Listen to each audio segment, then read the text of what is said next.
Cedar Point's 2024 season is almost here, and that only means one thing. Top Thrill Dragster is finally making its return under the new Top Thrill 2. Instead of being done by Intamin, who has since been on the blacklist of Cedar Point's parent company, Cedar Fair, due to how mechanically inefficient their rides are, the redo of this 420-foot, 120-mile-an-hour roller coaster is being done by Italian manufacturer Zamperla, who is basically experimenting with this new addition. This is Zamperla's Lightning Launch Coaster, the company's first magnetic launched coaster model, and Top Thrill 2 is one of the prototypes for this product. You heard that right, a 120-mile-per-hour roller coaster is an experimental prototype for a company's first ever magnetic launched coaster. Why? Well, my best guess is that they want to make the ultimate power move. Zamperla really wants to make their Lightning Launch Coaster a big deal, and there was no better way to showcase its power than to be at the roller coaster capital of the world at the perfect time. Top Thrill Dragster had just endured a ride closing incident, and as I like to think it, Cedar Point just said fuck Intamin, and Zamperla's just chilling in the corner, rubbing their own palms thinking, it's my big chance.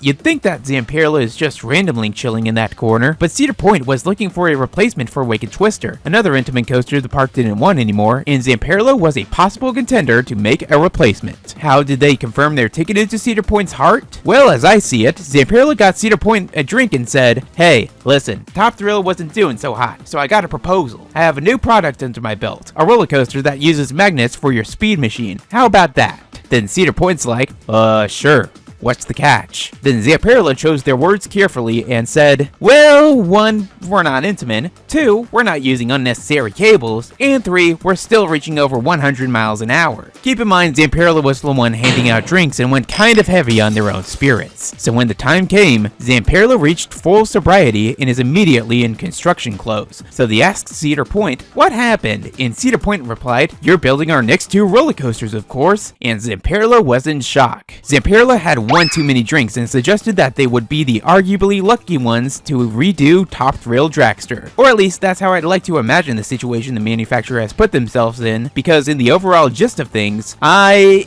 am actually kind of worried for Zamperla here. They're basically taking the biggest bet of the century to use their brand's spanking new coaster model on what was once the very first full-circuit roller coaster to reach 400 feet in 100 miles per hour. In other words, failure is not an option. If Top Thrill 2 succeeds, then Zamperla is set for life. They can carry the confidence of selling this product as they seek an even higher demand. But if Top Thrill 2 fails, then it's safe to assume that this could be the end of the line for Zamperla. Now, what exactly should it take for Top Thrill 2 to be classified as a failure? Well, getting down to the gist of it, the ride is already going to be a popular success due to the height and speed alone. Because of course, Top Thrill Dragster was still a very popular attraction, even during the final years in its original state. So of course, Top Thrill 2 will be no different in popularity. The general public loves height and speed placed at maximum power. Now it's time to dive into key failure number 1, the ride experience. Like I've just said, the general public will eat up this attraction due to its massive size. But what matters next is to give them a reason to get back in line and do it again. Let's be real, when it comes down to the general public, they will not care about the difference in launch. If anything, they more than likely see Top Thrill 2 as an improvement because wow, would you look at that? Another 42-story tower adding to our undying fear of heights. It doesn't matter if the coaster has a slower accelerating speed, it still caps at 120 miles per hour and it still goes 420 feet high. So why should we worry about the ride experience? One word. Comfort. There are 2 key factors in providing the most comfortable experience: seating and smoothness. Seating, I'll get to when the time comes, so let's talk about smoothness, something Zamperla has struggled with even in recent times. Now, does the roughness come from the train or the track? Well, I can pretty much confirm that it has to do with the track for Zamperla. I've ridden Rollin' Thunder at Owa in Alabama, and some parts of that ride are jackhammering rough, but some bits of the layout are butter smooth. I hope that Zamperla was extra careful with how they profiled their track on Top Thrill 2. After all, this might just be their biggest project to date. And yes, I'm well aware that Zamperla only really added straight pieces of track to the ride, but straight track didn't stop King Ka from being rough, did it? If that's ever the case, the only way to truly combat that without without extensive refurbishment is to make the train as comfortable as possible. So with that, here is key failure number 2, the train. Thankfully, Top Thrill 2's new trains give a welcoming return to the lap bar instead of having an over-the-shoulder restraint. But I'm kind of worried by the shape of these restraints. They seem kind of sharp and blocky for the bits that are supposed to hit the legs, but hopefully the padding is alright. Also, I don't think anyone who rides this can have children anymore with this little bump implemented in the bar. What I personally fear most with these trains are the experimental implications. Never before has Zamperla built a roller coaster that has gone even close to 100 miles per hour, and here they are risking every fiber of their being using a new train on a new coaster type of theirs to reach new personal speeds. This all brings us to key failure number 3, possibly the most important factor to be scared of: reliability. The main problem Cedar Point had with the original Top Thrill Dragster was how much of a nightmare it was to operate and maintain. It was clear that the park hated having that ride around, but they had no other choice but to continue operation because, again, its extreme height and speed single-handedly created a high demand to visit this already massive amusement park. Once that ride closing accident happened on Top Thrill Dragster, Cedar Point finally gave themselves a reason to close that ride. They did not want to deal with that ride for so long, and the weight was finally lifted from their shoulders. So what I'm trying to get to is, if Top Thrill 2 is not much better to operate and maintain, well,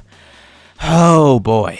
One glorious guaranteed upside is how much less pieces there are to make Top Thrill run properly. This means less trains, a lot less sensors, no more extra retractable brake fins, and no more having a launch mechanism that felt like it took an entire ecosystem to move a train, let alone 5 trains in quick succession on a short 2,800-foot layout. Is Top Thrill 2 guaranteed to be a completely efficient ride? Of course not, but that's because even the most efficient coasters in the world have their rough starts. With that said, holy crap, Top Thrill 2, please be efficient, please! I cannot express this enough. Top Thrill Dragster was an unstable attraction, and if Top Thrill 2 is even remotely close to the mechanically unreliable nature of Dragster, then it shouldn't exist in the first place. What could possibly go wrong with the new Top Thrill 2? Well, the launch mechanism is one. Thankfully, the launch is pretty much one big simple piece instead of a big and complicated piece with a lot of extra small pieces sprinkled in. Again, the fear here is that this launch is an experimental piece by the manufacturer, and if it's not able to efficiently handle trains going 120 miles per hour, then Zamperla's biggest bet has hit snake eyes. That's not mentioning the new braking mechanisms, the switch track on the launch track, and other new mechanisms that could be enhancingly inefficient by default due to the attraction's prototype status. Now, am I saying that all of these flaws are guaranteed to happen? Of course not. So to combat our fears on what it could become, let's be optimistic for once and look at the things to be excited for on Top Thrill 2. Although the first launch doesn't have that much kick, it surprisingly gives trains some good height on that first go up the top hat. So expect a little 0G there and a lot of 0G on that reverse spike. Also expect high positive forces pulling up the spike, as well as returning extreme forces pulling up and down the top hat. Speaking of the top hat, if modern magnetic launching technology consistently makes the train go faster over that top hat like I constantly see in footage, then we have a big winner on our hands. But the thing I'm most excited for are the last 2 launches. You will still reach face-flopping speeds on that final launch, and that backwards launch, especially when there's just a lap bar, will be sick while it launches your body forward. One final thing, although the maximum trains on the track have been reduced from 5 to 3, reports say that hourly capacity is just about the same as the old Dragster, and you know what?